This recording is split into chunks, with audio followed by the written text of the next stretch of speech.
Crypto markets today. U.S. regulation heats up, Bitcoin rises, then falls. Top cryptocurrencies lost earlier gains after the Federal Reserve signals interest rates to keep rising well into 2023. U.S. Senators Elizabeth Warren, D. Mass, and Roger Marshall, R-Con, are introducing a bill to crack down on money laundering and financing of terrorists and rogue nations via cryptocurrency. This article originally appeared in Crypto Markets Today, CoinDesk's daily newsletter diving into what happened in today's crypto markets. Subscribe to get it in your inbox every day. If it becomes law, the Digital Asset Anti-Money Laundering Act will bring Know Your Customer, KYC, rules to crypto participants such as wallet providers and miners and prohibit financial institutions from transacting with digital asset mixers, which are tools designed to obscure the origin of funds. The act would also allow the Financial Crimes Enforcement Network, FinCEN, to implement a proposed rule requiring institutions to report certain transactions involving unhosted wallets where the user has complete control over the contents rather than relying on an exchange or other third party.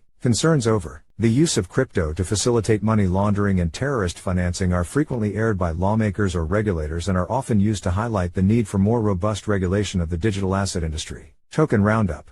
Bitcoin, BTC, the largest cryptocurrency by market capitalization, lost hold of earlier gains and was recently trading at $17,800 after the U.S. Federal Reserve raised interest rates another 50 basis points at its last meeting of the year and signaled further increases were likely in 2023. BTC was trading as high as $18,356 right before the Fed's announcement, over the $18,000 mark for the first time since early November. It's up 0.5% in the past 24 hours. Cryptos are getting dragged down as the dollar rallies with the return of risk aversion, Edward Moya, senior market analyst of the Americas at Oanda, wrote in a Wednesday note. Equity markets also turned red, with the tech-heavy Nasdaq Composite closing down 0.76%. The S&P 500 was down 0.61% and the Dow Jones Industrial Average was down 0.42%. Ether, ETH, the second largest cryptocurrency by market cap after Bitcoin, similarly followed BTC's trajectory, sliding around 1% to $1,310 as of publication time. Earlier in the day, PayPal and MetaMask announced the payments company will integrate its buy, sell and hold crypto services with MetaMask Wallet as the companies look to broaden users' options to transfer digital assets from their platforms. Users will be able to buy and transfer ETH from PayPal to MetaMask. Maple, MPL, blockchain-based lending platform Maple Finance unveiled Wednesday a major protocol overhaul in an attempt to improve on shortcomings highlighted by a spate of recent loan defaults. The upgraded version includes improvements on the withdrawal request process, introducing an option to schedule and prorate withdrawals. Maple Finance's native MPL token was trading up as much as 6.9% in the past 24 hours on the news before falling back a 1.7% advance to $3.80. According to price tracking site CoinGecko latest prices. Crypto market analysis. Focus on Bitcoin's price charts, not hawkishness from Fed's Powell. By Glenn Williams Jr. Let's unpack this week's move up past $18,000 for the first time since November 10.